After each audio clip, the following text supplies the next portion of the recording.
Assalamualaikum warahmatullahi wabarakatuh.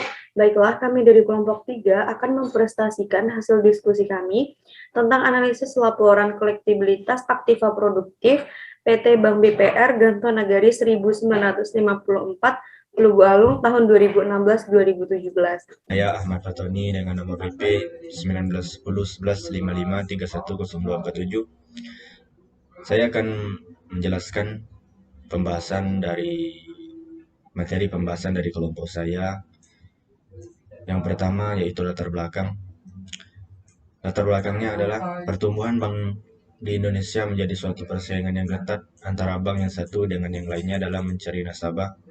Menurut Indonesia 2019, Undang-Undang Nomor 10 Tahun 1998 tentang Perbankan, bank adalah badan usaha yang menghimpun dana dari masyarakat dalam bentuk simpanan dan menyalurkan kembali dalam bentuk kredit dan bentuk lainnya, dalam rangka meningkatkan taraf hidup rakyat banyak. Menurut Putri dan Doni 2018, bank adalah suatu badan usaha yang berfungsi menghimpun dana dari masyarakat dalam bentuk simpanan dan menyalurkannya kepada masyarakat dalam bentuk kredit dan bentuk lainnya, dalam rangka meningkatkan taraf hidup rakyat banyak. Bank dibagi menjadi dua, yaitu bank umum adalah suatu bank yang melaksanakan kegiatan usaha yang secara konvensional dan atau berdasarkan prinsip syariah, yang dalam kegiatannya memberikan jasa dalam lalu lintas pembayaran. Sedangkan bank pengkreditan rakyat adalah bank yang melaksanakan kegiatan usaha yang secara konvensional dan atau berdasarkan prinsip syariah, yang dalam kegiatannya yang dilakukan tidak memberikan jasa dalam lalu lintas pembayaran. Pada zaman sekarang, BPR memiliki peluang. Masyarakat desa pada umumnya banyak mempercayakan dananya pada BPR, baik dalam penyimpanan maupun pinjaman dana, tergantung pada usahanya. Pada umumnya, masyarakat yang memiliki usaha menengah ke bawah lebih banyak memilih bank pengkreditan rakyat sebagai tempat untuk mengembangkan usahanya melalui pinjaman dengan bunga kecil, serta prosedur peminjamannya mudah dan didukung oleh manajemen itu sendiri.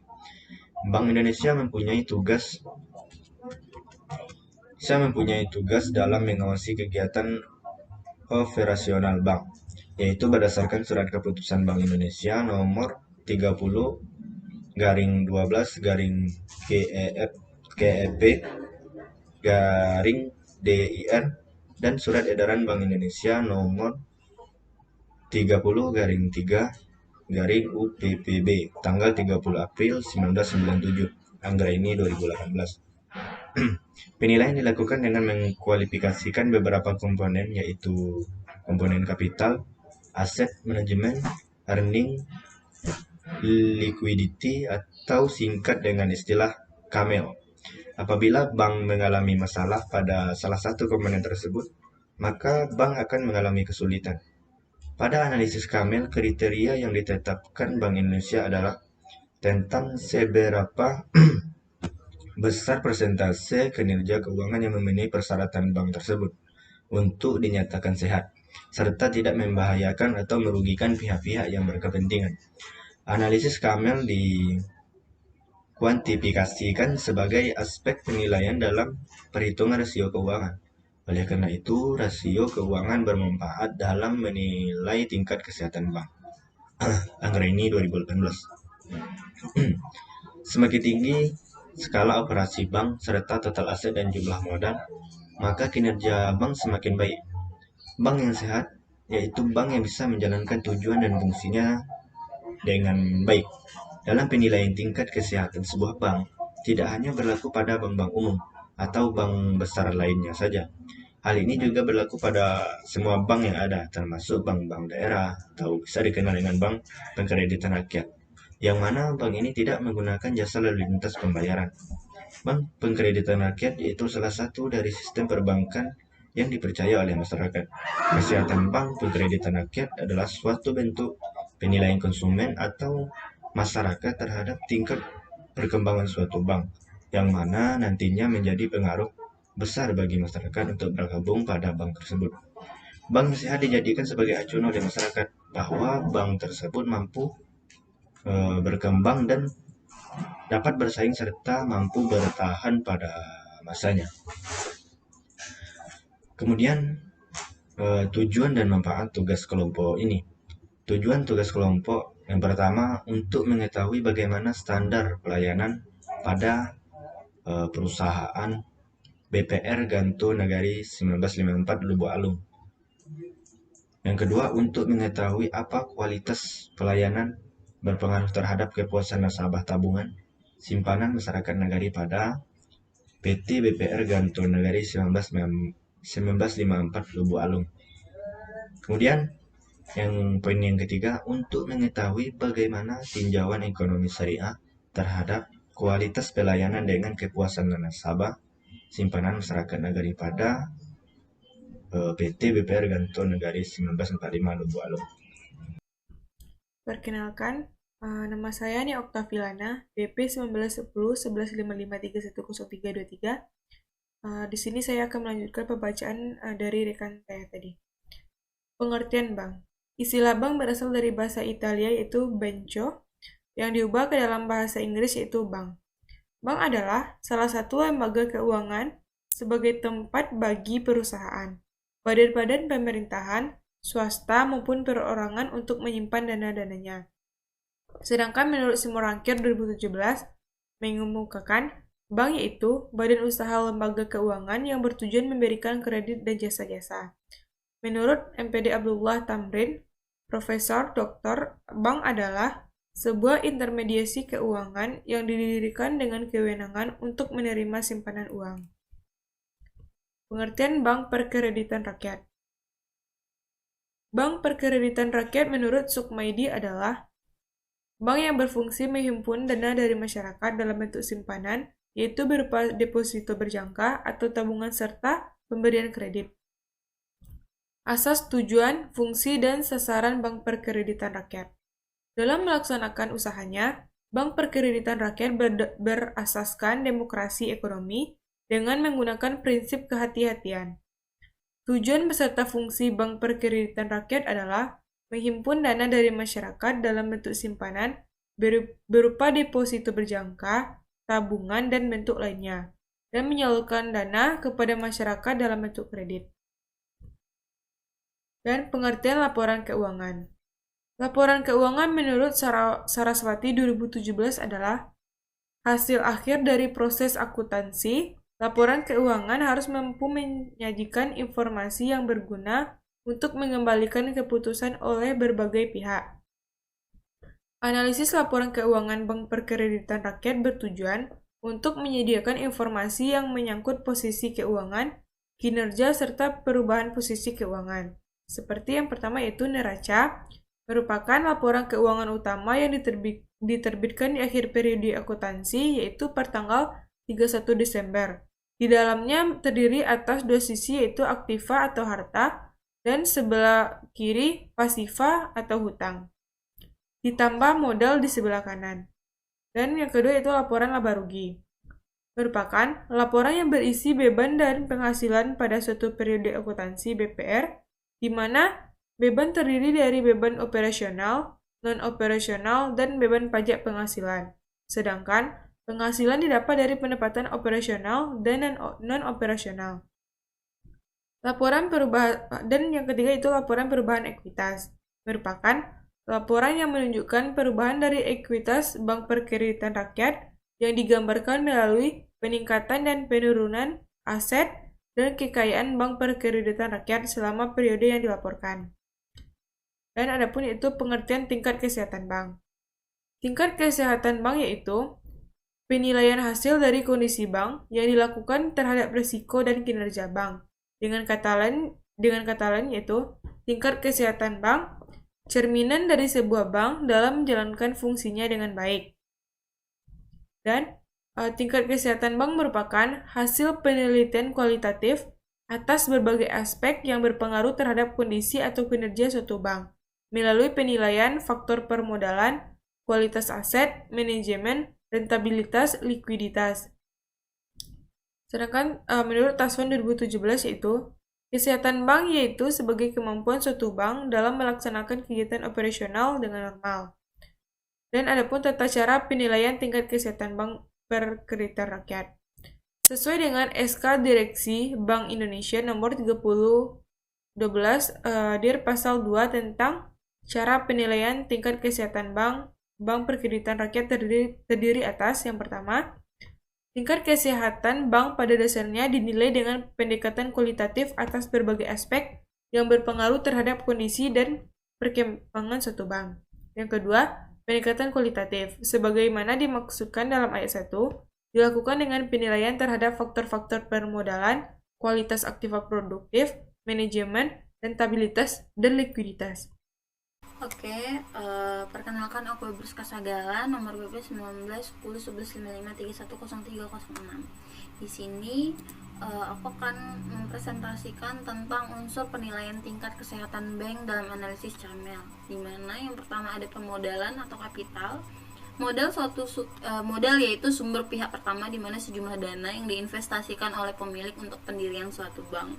Modal yaitu dana yang diinvestasikan oleh pemilik dalam rangka pendirian badan usaha yang dimaksudkan untuk membiayai kegiatan usaha bank di samping untuk memenuhi regulasi yang ditetapkan oleh otoriter moneter menurut TAS1 pada tahun 2006. Menurut Bank Indonesia standar yang diterapkan tentang kewajiban penyediaan modal sebesar 8%, capital adequacy ratio atau CAR dihitung untuk mengukur seberapa kuat permodalan bank menutupi risiko yang ada pada bank. Rasio ini digunakan untuk penilaian keamanan dan kesehatan bank dari sisi modal pemiliknya. Sehingga semakin tinggi risiko capital adequacy ratio atau CAR, maka semakin baik kinerja bank tersebut. Tinggi rendahnya CAR suatu bank akan dipengaruhi oleh dua faktor. Yang pertama yaitu besarnya modal yang dimiliki bank dan jumlah aktiva tertimbang menurut risiko atau ATMR yang dikelola oleh bank tersebut. ATMR merupakan penjumlahan pos-pos aktiva setelah masing-masing pos dikalikan dengan bobotnya. Dengan rumus modal dibagi ATMR sama dengan 8%, di mana modal sama dengan modal inti ditambah modal pelengkap. Adapun penilaian permodalan berdasarkan nilai kredit faktor, yang pertama itu bobot faktor penilaian 30%, yang kedua rasionya 8% mendapatkan nilai kredit 81, dan untuk setiap kenaikan 0,1% dimulai dari 8%, nilai kredit ditambah 1 hingga maksimal 100 sehingga nilai kredit dapat dirumuskan sebagai berikut. Rasio kurang dari 8% mendapat nilai kredit 65 untuk setiap penurunan 0,1%. Dimulai dari 79 nilai kredit dikurangi 1 hingga minimum 0 sehingga kreditnya dirumuskan sebagai berikut. Jadi di mana nilai kredit sama dengan modal dibagi 0,1% dikurang 1. Adapun kualitas aktiva produktif atau aset quality, di mana kualitas aktiva produktif ini merupakan rasio antara aktiva produktif yang diklasifikasikan terhadap total aktiva produktif, di mana APYD merupakan aktiva produktif baik yang sudah maupun yang mengandung tidak memberikan penghasilan atau menimbulkan kerugian. Sedangkan total aktiva produktif merupakan total dari penanaman dana bank dalam bentuk kredit, surat berharga, penyertaan dan penanaman lainnya dimaksudkan untuk memperoleh penghasilan. Sehingga semakin kecil KAP menunjukkan semakin efektif kinerja bank untuk menekan APYD serta memperbesar total aktiva produktif yang akan memperbesar pendapatan sehingga semakin bertambah. Adapun penilaian didasarkan kepada kualitas aktiva yang dimiliki bank. Rasio yang diukur ada dua macam, yaitu yang pertama rasio aktiva produktif yang diklasifikasikan terhadap aktiva produktif, yaitu penjumlahan aktiva produktif seperti non lancar sesudah dikalikan bobot. Yang kedua, rasio penyisihan penghapusan aktiva produktif terhadap penyisihan penghapusan aktiva produktif yang wajib dibentuk, di mana untuk menunjukkan kemampuan bank dalam menjaga kolektabilitas atau pinjaman yang disalurkan semakin baik. Dengan rumus KAP sama dengan kredit yang diberikan per total aktiva dikali 100%, di mana untuk kriteria penilaian kualitas aktiva produktif sehat, yang dikatakan sehat yaitu besar dari 10,36%, kategori cukup sehat 10,36% sampai 12,60%, kurang sehatnya 12,61% sampai 14,85%, dan tidak sehat 14,86% ke atas.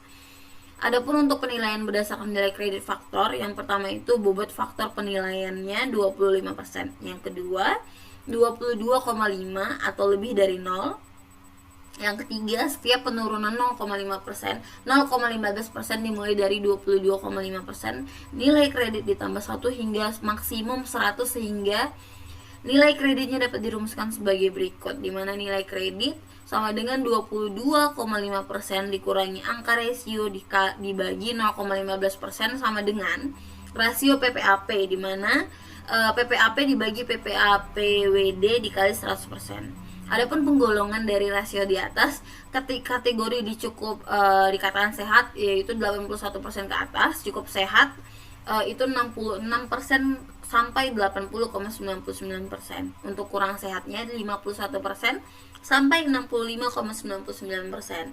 Adapun penilaian berdasarkan nilai kredit faktor, yang pertama itu ada bobot faktor penilaian 5%, yang kedua rasio 0% dinilai sebagai 0, yang ketiga itu untuk setiap kenaikan 1% dimulai dari 0%, nilai kredit ditambah 1 sampai maksimum 100, sehingga nilai kreditnya dapat dirumuskan sebagai berikut, nilai kredit sama dengan angka rasio dibagi 1%. Yang kedua, manajemen. Menurut J. Weston Fred pada tahun 2018, manajemen keuangan adalah memaksimumkan nilainya dan menaikkan kesejahteraan pemilik, yang konsekuensinya adalah pengguna sumber daya yang efisien. Selanjutnya itu ada rentabilitas atau earning. Menurut Muljono pada tahun 2018, rasio rentabilitas suatu perusahaan menunjukkan perbandingan antara laba yang diperoleh perusahaan dengan aktiva atau modal yang diperlukan untuk menghasilkan laba. Penilaian rentabilitas diukur dengan dua macam kategori. Yang pertama itu rasio laba terhadap total aset atau return on asset atau ROA, yang menunjukkan kemampuan modal yang diinvestasikan dalam total aktiva untuk menghasilkan laba perusahaan.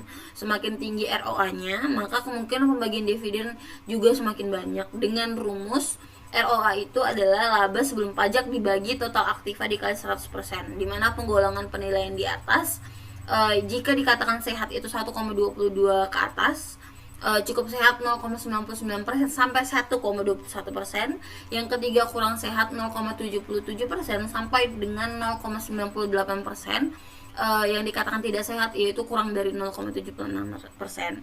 Untuk penilaian berdasarkan nilai kredit faktor, bobot faktor penilaiannya itu 5%, rasio 0% dengan nilai 0. Yang ketiga untuk setiap kenaikan 0,05% dimulai dari 0%, nilai kredit ditambah 1 sampai maksimum 100, sehingga nilai kreditnya dapat dirumuskan sebagai nilai kredit sama dengan angka rasio dibagi 0,015 ditambah 1. Selanjutnya rasio beban operasional terhadap pendapatan operasional atau BOPO menurut Dietrich et pada tahun 2018, yang digunakan untuk mengukur efisiensi operasional bank dengan membandingkan biaya operasional terhadap pendapatan operasional. Semakin kecil rasio, maka semakin efisien suatu bank dalam melakukan kegiatan operasionalnya, karena biaya yang dikeluarkan lebih kecil dibandingkan pendapatan yang diterima. Dengan rumus BOPO yaitu beban operasional dibagi pendapatan operasional dikali 100%, di mana penggolongan penilaian di atas, yang pertama jika dikatakan sehat yaitu kurang dari 93,52%, cukup sehat 93,53% sampai 94 sampai 72%, kurang sehatnya 94 sampai 73% sampai 95,92%, dan penggolongan tidak sehat dari 95 sampai 96% ke atas. Dengan cara penilaian berdasarkan nilai kredit faktor, bobot faktor penilaiannya 5%, rasio 100% atau lebih dinilai 0. Untuk setiap penurunan 0,08% dimulai dari 100%, nilai kredit ditambah 1 sampai maksimum 100, sehingga nilai kreditnya dapat dirumuskan sebagai berikut, di mana nilai kredit sama dengan 100% dikurang angka rasio dibagi 0,08%. Selanjutnya adalah likuiditas, di mana pada umumnya didefinisikan sebagai kepemilikan sumber dana yang memadai untuk seluruh kebutuhan dan kewajiban yang akan jatuh tempo. Penilaian dalam unsur ini yaitu didasarkan pada dua rasio. Yang pertama, cash ratio, di mana cash ratio ini adalah salah satu ukuran dari rasio likuiditas yang merupakan kemampuan perusahaan memenuhi kewajiban jangka pendeknya melalui sejumlah kas yang dimiliki perusahaan. Semakin tinggi cash rasionya, maka menunjukkan kemampuan kas perusahaan untuk memenuhi kewajiban jangka pendeknya. Dengan rumus, cash ratio sama dengan aktiva lancar dibagi hutang lancar dikali 100%. Di mana penggolongan penilaian di atas, yang pertama sehat sebesar 4,05% ke atas, cukup sehatnya 3,30% sampai 4,04%, kurang sehatnya 2,55% sampai 3,29%, tidak sehatnya kurang dari 2,54%. Adapun cara penilaian berdasarkan nilai kredit faktornya, yang pertama itu bobot faktor penilaian 5%, kedua rasio 0% dinilai 0, yang ketiga itu untuk setiap penurunan 0,05% dinilai kredit ditambah 1 sampai maksimum 100, sehingga nilai kredit dapat dirumuskan nilai kredit sama dengan rasio dibagi 0,05% ditambah 1. Adapun loan to deposit ratio atau LDR, yaitu adalah jenis rasio yang digunakan untuk mengukur sejauh mana kemampuan bank dalam memenuhi kewajiban yang bersifat jangka pendek atau likuiditas, dengan cara membagi total jumlah kredit terhadap total dana pihak ketiga atau DPK. Dengan penggolongan penilaian di atas, yang pertama itu sehat kurang dari 94,75%, cukup sehatnya 98,5 sampai 95%, kurang sehat 102,25 sampai 98,75%, ya, dan tidak sehatnya lebih dari 102,5%. Penilaian berdasarkan nilai kredit faktor, pertama itu bobot faktor penilaian 5%, kedua rasio 0 dinilai 0%, untuk setiap penurunan 0,05% nilai kredit ditambah 1 sampai maksimum 100, sehingga nilai kreditnya dapat dirumuskan sebagai berikut. Nilai kredit sama dengan 115 dikurang angka rasio dibagi 1% ditambah 4. Perkenalkan, nama saya Vika Arianti, BP 19101155310310. Baik, di sini saya akan menjelaskan sejarah singkat berdirinya Bank Perkreditan Rakyat atau BPR. PT BPR Ganto Negari 1954 merupakan bank perkreditan rakyat yang sebelumnya berasal dari Lubuk Piti Nagari LPN, yang kemudian berubah menjadi Bank Perkreditan Rakyat atau BPR yang berada di Kecamatan Lubuk Alung, Kabupaten Padang Pariaman. Dengan adanya regulasi perbankan yang dikenal dengan Paket Kebijakan Perbankan atau deregulasi perbankan pada tanggal 28 Oktober 1998, maka Lumbung dipersiapkan menjadi Bank Perkreditan Rakyat, sehingga pada tanggal 24 April 1954 berdirilah Bank Perkreditan Rakyat dengan nama Lumbung Pitih Nagari Lubuk Alung yang berkedudukan di Kecamatan Lubuk Alung. Pada tanggal 25 Oktober 1995, LPN berubah menjadi Bank Perkreditan Rakyat LPN Lubuk Alung yang diikuti keluarnya Undang-Undang Nomor 10 Tahun 1992 tentang Bank Perkreditan Rakyat. Sehubung dengan peraturan pada tanggal 19 November 1997, BPR LPN Lubuk Alung memiliki modal minimal 5 miliar.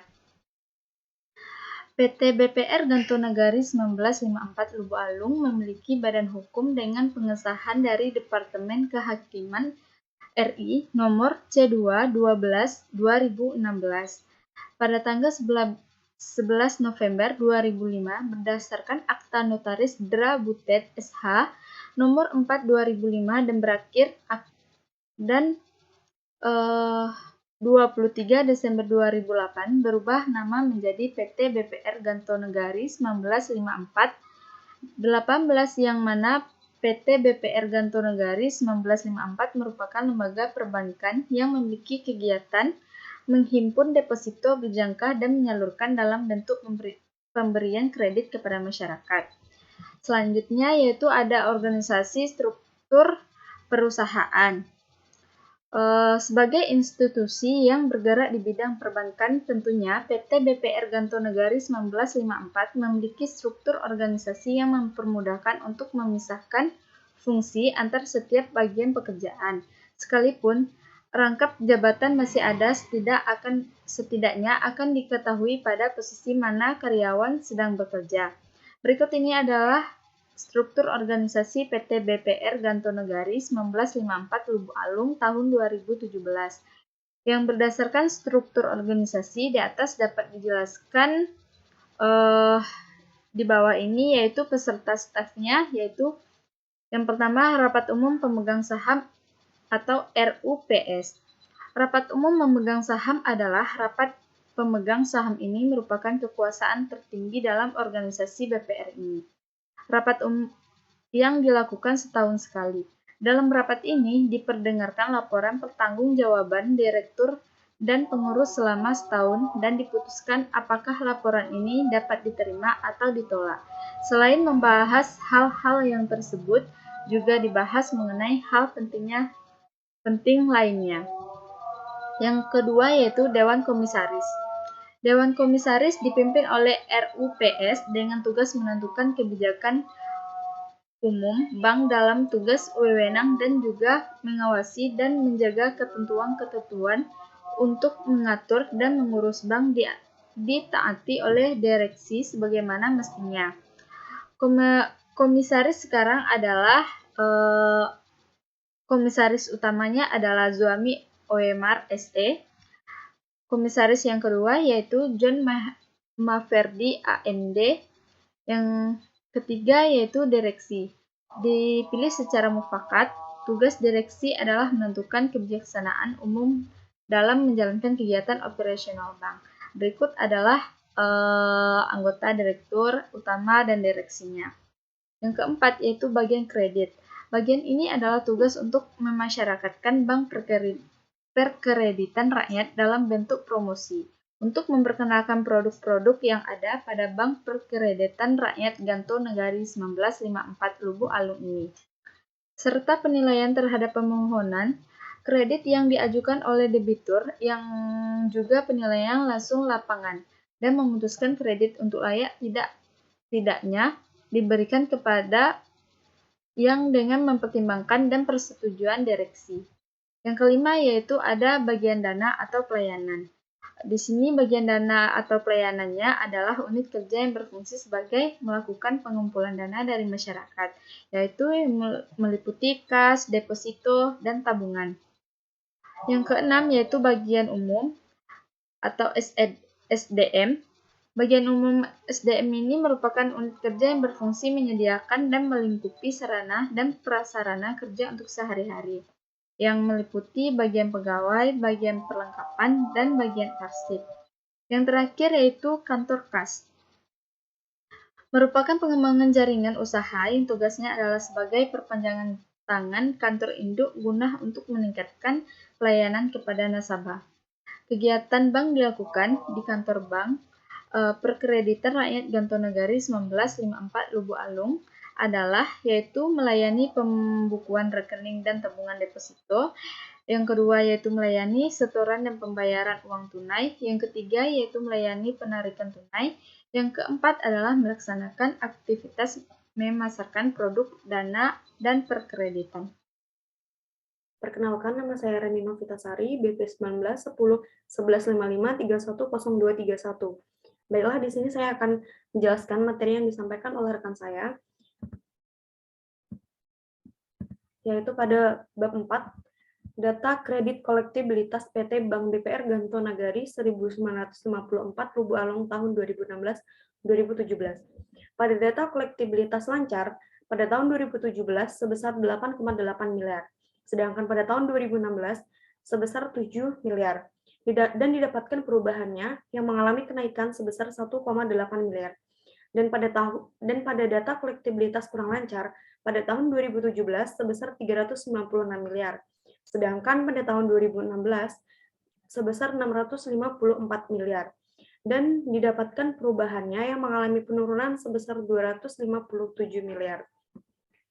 Pada data kolektibilitas diragukan, pada tahun 2017 sebesar 265 miliar, sedangkan pada tahun 2016 sebesar 209 miliar, dan didapatkan perubahannya yang mengalami kenaikan sebesar 56 miliar. Dan pada data kolektibilitas macet, pada tahun 2017 sebesar 1,5 miliar, sedangkan pada tahun 2016 sebesar 1,6 miliar. Dan didapatkan perubahannya yang mengalami penurunan sebesar 100 miliar. Dan pada data kolektibilitas pada total NPL-nya pada tahun 2017 sebesar 2,1 miliar, sedangkan pada tahun 2016 sebesar 2,4 miliar. Dan di sini didapatkan perubahannya yang mengalami penurunan sebesar 301 miliar. Dan di mana total NPL didapat dari data kolektibilitas kurang lancar ditambah dengan data kolektibilitas diragukan dan ditambah dengan data kolektibilitas macet. Dan pada total kredit pada tahun 2017 sebesar 11 miliar. Dan sedangkan pada tahun 2016 sebesar 9,4 miliar. Dan di sini didapatkan perubahannya yang mengalami kenaikan sebesar 1,5 miliar, di mana total kredit didapat dari data kolektibilitas lancar ditambah dengan total NPL. Selanjutnya yaitu NPL-nya pada tahun 2017 sebesar 19,8%, dan sedangkan pada tahun 2016 sebesar 26,2%, di mana NPL didapat dari total NPL dibagi dengan total kredit dikali dengan 100. Dan selanjutnya yaitu analisis dan tindakan. Yang pertama yaitu pada data kolektibilitas lancar perubahannya sebesar 1,8 miliar. Dan didapatkan analisisnya yaitu menunjukkan bahwa Bank BPR mampu menseleksi debitur dengan baik sehingga kredit lancarnya mengalami kenaikan sebesar 1,8 miliar dengan total kumulatifnya 8,8 miliar. Dan tindakannya yang pertama yaitu memelihara hubungan baik dengan debitur lancar tersebut agar kolektibilitasnya tidak berubah. Yang kedua yaitu melakukan kunjungan ke tempat debitur minimal 3 bulan sekali. Selanjutnya yaitu data kolektibilitas kurang lancar. Analisis yaitu didapatkan sebesar 257 miliar. Dan analisisnya yaitu menunjukkan BPR mampu untuk memelihara debitur pada kolom 2 yang menunggak 91 sampai dengan 120 hari, sehingga tunggakan mengalami penurunan 257 juta selama 2017 dengan total kumulatifnya 396 juta. Dan tindakannya yang didapat yang pertama yaitu mengeluarkan surat peringatan atau SP1 ketentuan OJK. Yang kedua melakukan perhitungan kembali terhadap tunggakan pokok dan bunga berjalan. Dan yang ketiga yaitu jika memungkinkan debitur untuk mampu membayar kewajibannya, maka restrukturisasi dapat dilaksanakan. Dan selanjutnya yaitu data kolektibilitas diragukan sebesar 56 juta. Yaitu analisisnya menunjukkan BPR belum mampu untuk memelihara debitur pada kolom 3 yang menunggak 121 sampai dengan 180 hari, sehingga tunggakan mengalami kenaikan 56,9 juta selama tahun 2017 dengan total kumulatifnya sebesar 265,9 juta. Dan dilakukan tindakannya yang pertama yaitu melakukan pelelangan agunan. Yang kedua, debitur tidak mampu membayar kewajibannya dan tidak memiliki itikat baik untuk menyelesaikan kewajibannya, maka diberikan SP2 dan SP3 kepada debitur yang bersangkutan. Dan yang ketiga yaitu melakukan penawaran diskon menghapus bunga tunggak apabila debitur ingin melakukan pembayaran hutangnya. Dan selanjutnya yaitu data kolektibilitas macet yang didapatkan sebesar 100 juta, yaitu yang analisisnya yaitu menunjukkan BPR mampu untuk memelihara debitur pada kolom 4 yang menunggak di atas 180 hari, sehingga tunggakan mengalami penurunan sebesar 100,8 juta selama tahun 2017 dengan total kumulatifnya 1,5 miliar. Dan dilakukan tindakannya yang pertama yaitu melakukan evaluasi agar tidak terjadi macet pada BPR. Yang kedua, selalu memberi peringatan kepada debitur agar tidak terjadi kemacetan dalam angsuran berikutnya. Dan selanjutnya yaitu penutup. Dan didapatkan kesimpulan dari bab 4 tersebut, yaitu berdasarkan hasil dari analisis data kolektibilitas yang telah dilakukan pada PT BPR Ganto Nagari 1954, Lubu Alung tahun 2016 dan 2017, maka dapat diambil kesimpulan bahwa yang pertama, pada PT BPR Ganto Nagari 1954, Lubu Alung untuk periode 2016-2017 dalam kategori sehat, mampu menseleksi debitur dengan baik sehingga kredit lancarnya mengalami kenaikan sebesar 1,8 miliar dengan total kumulatifnya 8,8 miliar. Yang kedua, PT BPR Ganto Nagari 1954 Lubu Alung untuk periode 2016-2017 menunjukkan bahwa BPR mampu untuk memelihara debitur pada kolom 2 yang menunggak 91 sampai dengan 120 hari sehingga tunggakan mengalami penurunan sebesar 257,6 juta selama tahun 2017 dengan total kumulatifnya 396 juta. Dinyatakan sehat dengan hasil analisis yang menunjukkan bahwa BPR mampu mengatasi kolektibilitas kurang lancar sehingga mengalami penurunan tunggakan. Yang ketiga, yaitu PT BPR Ganto Nagari 1954 Lubu Alung dikatakan tidak sehat karena menunjukkan BPR belum mampu untuk memelihara debitur pada kolom 3 yang menunggak selama 121 sampai dengan 180 hari, sehingga tunggakan mengalami kenaikan sebesar 56,9 juta selama tahun 2017 dengan total kumulatifnya sebesar 265,9 juta. Dan yang keempat, pada kolektibilitas macet PT BPR Ganto Nagari 1954 menunjukkan mampu untuk memelihara debitur pada kolom 4 yang menunggak di atas 180 hari, sehingga tunggakan mengalami penurunan sebesar 100,8 juta selama tahun 2017 dengan total kumulatifnya sebesar 1,5 miliar. Baiklah, hanya itu yang dapat kami sampaikan. Jika ada kekurangan dan kesalahan kami mohon maaf. Akhir kata, wassalamualaikum warahmatullahi wabarakatuh.